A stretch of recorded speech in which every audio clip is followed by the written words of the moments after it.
Well, hey everybody, Tag Life Done Free. Hey, it's been a while since I've done a Starve the Beast video, so today I thought I would dig deep into the illusion of freedom. And we have infinite choices today, and through those choices, do we really have freedom? And is it by those infinite choices that we have freedom, or is there something deeper? You guys often hear me talk about being productive, and you hear me talk about, was I efficient, or am I proud of my efforts today? And I think that can be misconstrued a little bit. At the end of the day, I'm not talking about being productive for the man. I'm not talking about being productive for somebody else. I'm talking about being productive for yourself. Productive in building a life full of meaning and full of purpose and full of connection and full of intimacy. Not running from, those debates that cause grief. Not running from those things, but really trying to understand and really trying to listen and really trying to build a life that actually has meaning. If you're interested in taking a look at the illusion of freedom, come on, let's check it out.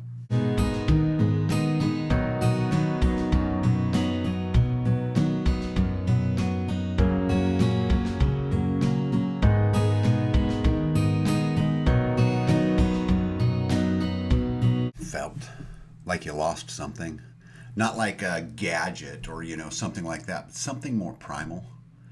Is something slipping away even as the world races forward faster than ever?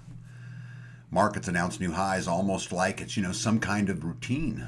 You scroll through your feed flooded with stories of innovation, success, and limitless possibilities. Are you entertained?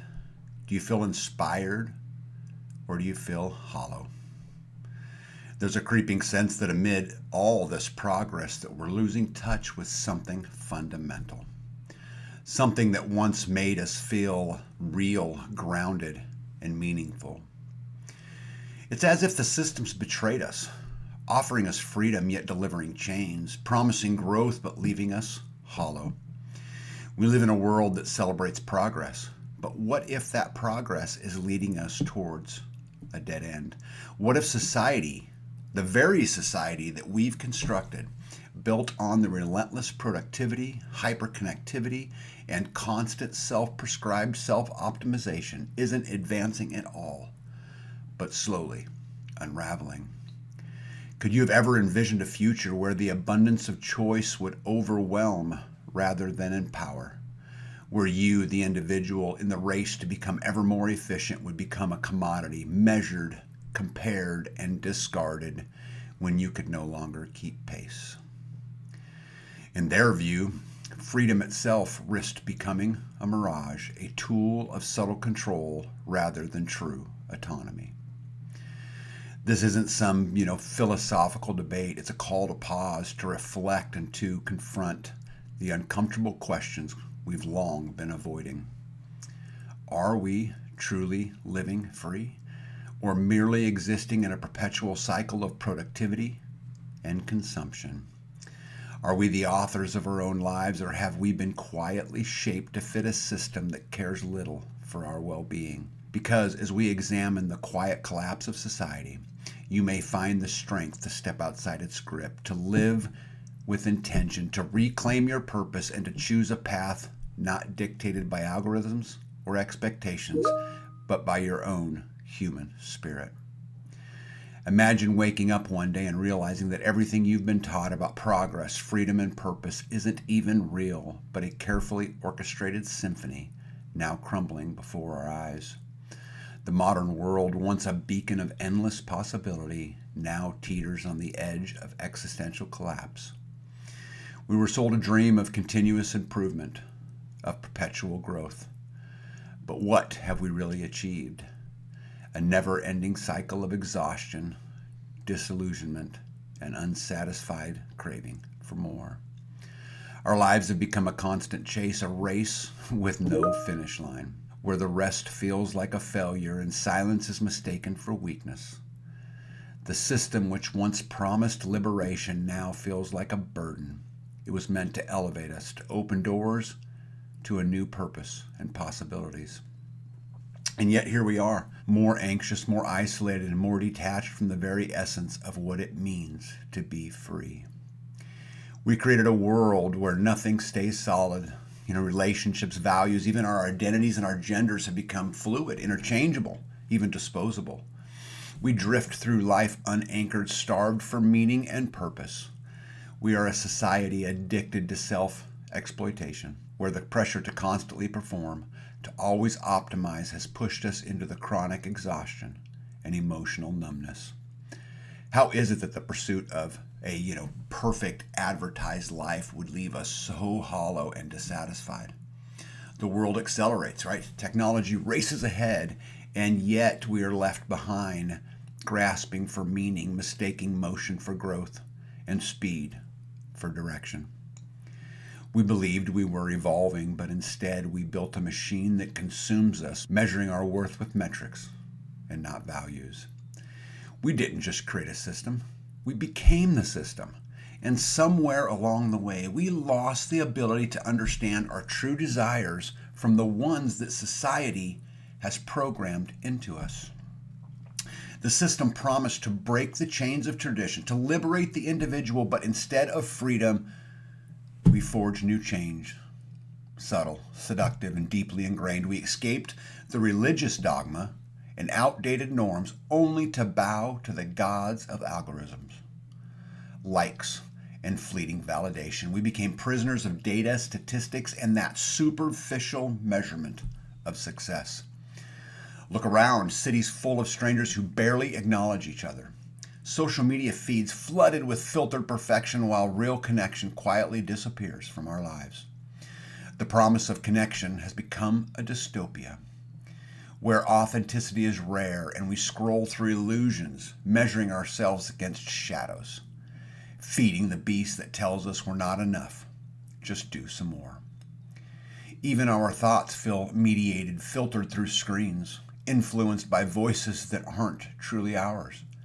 We seek validation in numbers and applause from strangers, digital echoes of worth. All the while we sacrifice our well-being for the illusion of progress. We exhaust ourselves for careers that drain us, for relationships that lack depth, for routines that keep us trapped in the loop of production. We follow trends not because they reflect who we are, but because we fear being left behind. We fear being irrelevant. We chase after the next gadget, the next upgrade, the next like and share, convinced it will finally make us feel whole, but the void only grows deeper.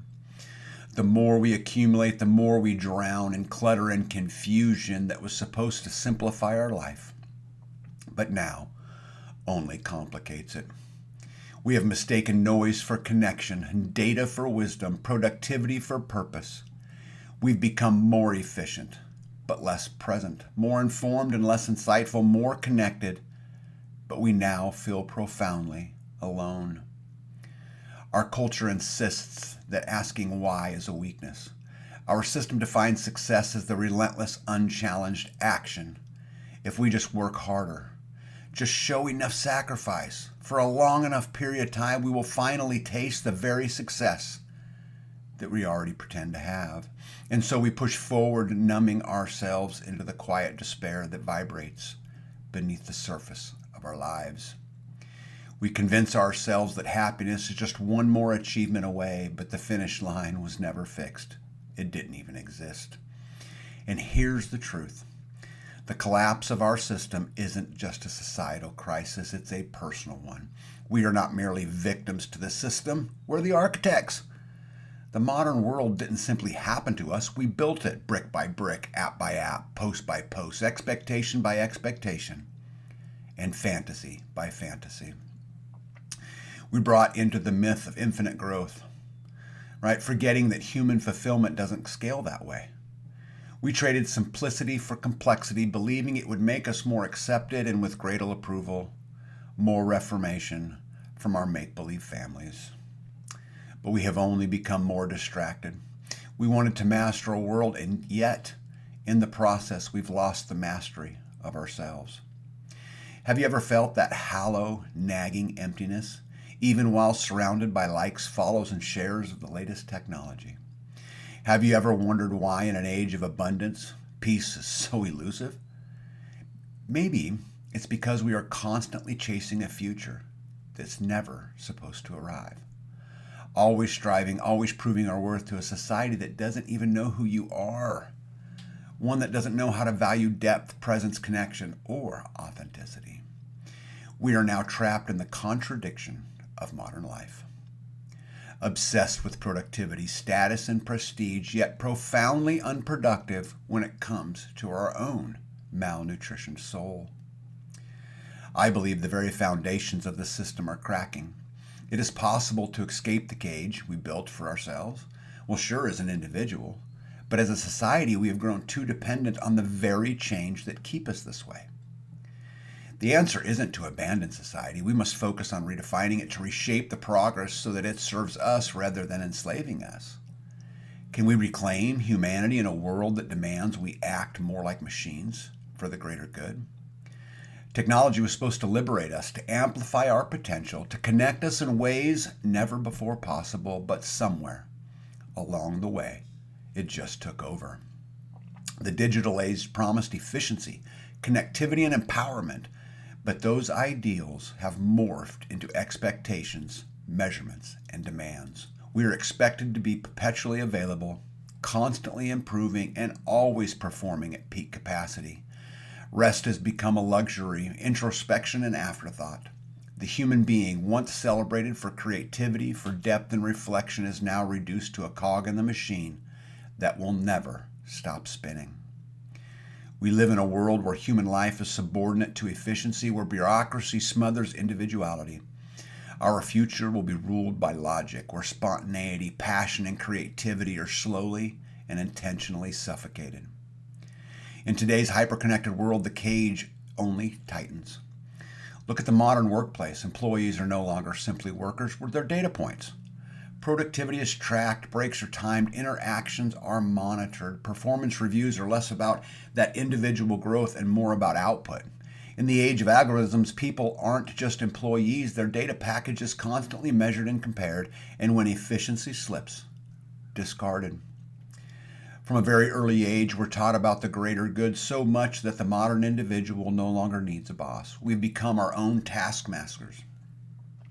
We exploit ourselves, we burn out, not under the whip of authority, but under the weight of internalized pressure to succeed, to optimize, to constantly produce. This is not just a societal malfunction. It's a spiritual genocide. And maybe, just maybe, the only way out is not to run faster, but to stop running entirely. To pause, to reclaim stillness, to redefine success, to remember what it means to be fully, deeply, simply, and connectively free.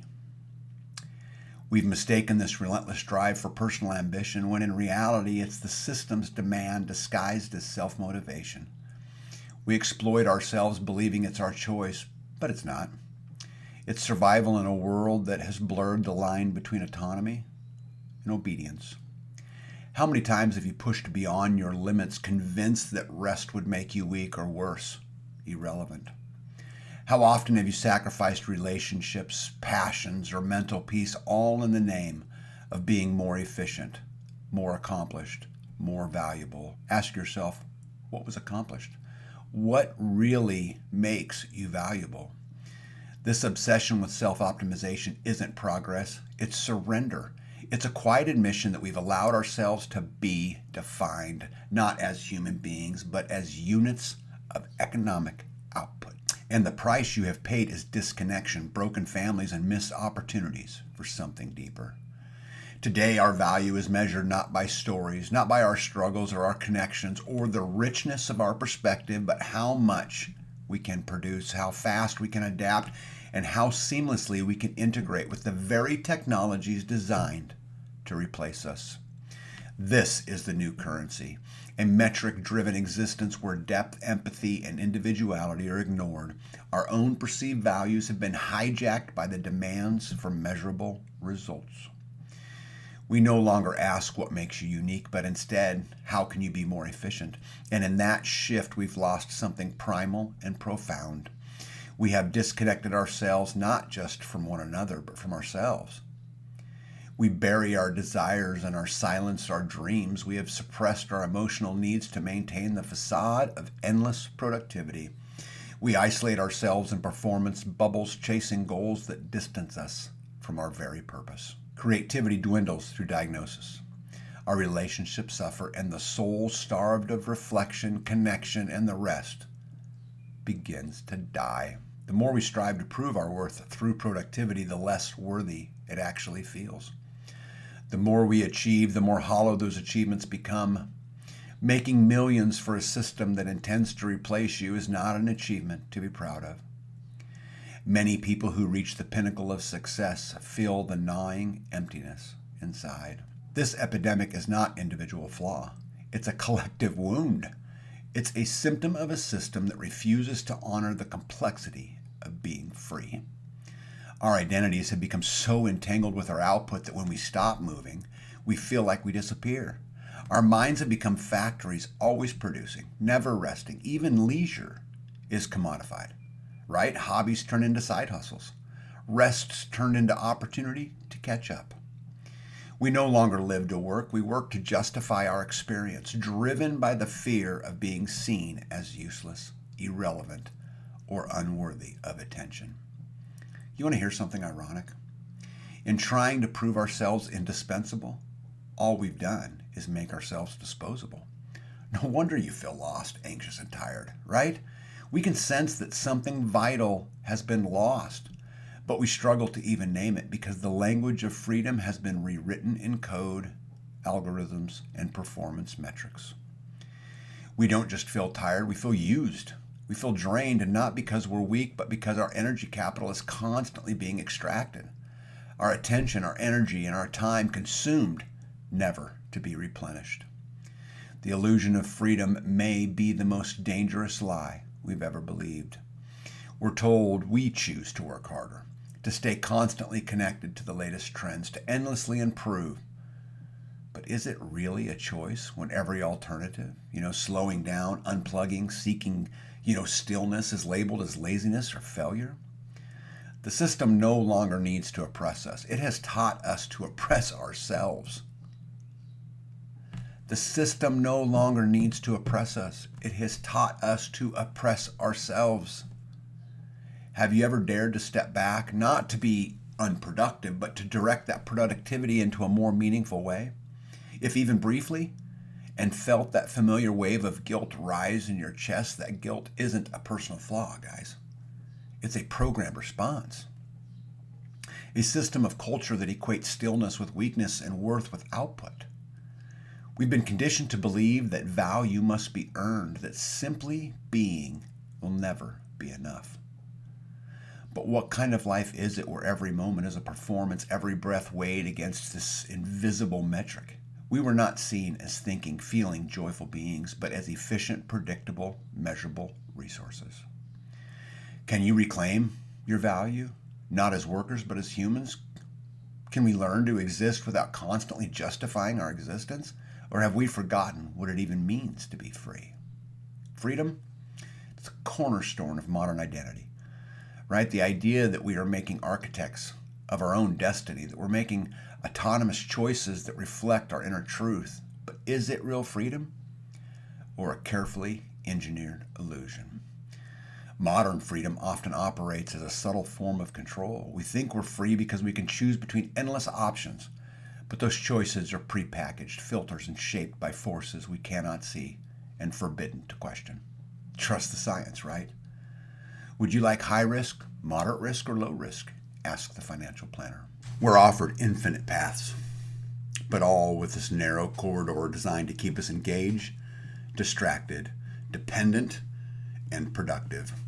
We comply not through violence or coercion, but through this constant possibility of being observed. We create a society where we police ourselves. We regulate our own actions and censor our own truths, not because someone's watching, but because they could be. We adapt, we perform, we trade authenticity for acceptability. The prison is no longer built of steel bars, it's built of social norms, digital mirrors, debt, and cultural expectations. And the guard in the tower, it's no longer a person, it's an idea, a presence, pervasive and inescapable. We no longer live in reality, but in a hyper-reality, a world of signs, symbols, and staged experiences. Social media has become the amplifier of this illusion. It gives us the sense that we're expressing ourselves freely, but in truth, we're curating identities based not on our inner reflection, but on algorithms, likes, and attention metrics. We're performers on a stage we didn't build and a script we didn't even write. We mistake the act of posting, sharing, and scrolling for liberation. But the freedom to speak has become a compulsion to perform, and in that performance, something essential is lost. Not just truth, but intimacy. Stillness, the quiet courage to simply be yourself, without needing to prove anything, display it, or even explain it. Freedom to choose has become the very burden of choosing correctly. Every opinion feels like a liberation, yet behind each lies anxiety, pressure, and performance. We celebrate the right to speak, yet our voices echo the same refrains, molded not by your own inner clarity, but by the collective noise that we mistake for truth. Red team, blue team, anyone? Right? I mean, the illusion of expression is just conformity in disguise. We personalize, customize, and curate, believing that we're asserting our own individuality. But I ask you, are we? Or are we just optimizing our personas for visibility and approval, for that digital applause? We live in a culture that worships the aesthetics of choice, but not the choice itself. We rarely examine the origins of those choices. We're told to want more, a nicer house to achieve more, a new promotion to become more, but beneath that is a system that is whispering, here is what you should want, here is how you actually matter, they say. Here is who you must be, and so we just simply comply, thinking we're free. Not because we're forced to, but because we've forgotten how not to. See, this is the paradox of modern freedom. It's control masked as autonomy. We scroll, we post, and we share. We dress up our lives in filters and frames, mistaking performance for presence. Each action feels like a decision, yet how many of them are truly ours? How many come from a place of untouched by conditioning, untouched by this algorithmic gaze? Untouched by programming or identity politics. We act as if we are becoming, but maybe we're only conforming. We feel empowered, but perhaps we are only more deeply entangled. Because the more convinced we are of our freedom, the harder it becomes to see the chains. So where does it leave us if the system's collapsing, if productivity has replaced worth, if freedom has become an illusion, if connection has become a currency, if expression has become performance, then what remains? Are we doomed just to drift endlessly in this cycle of exhaustion and superficial validation, manipulated autonomy? Or is this collapse not just an end, but maybe, just maybe, a beginning?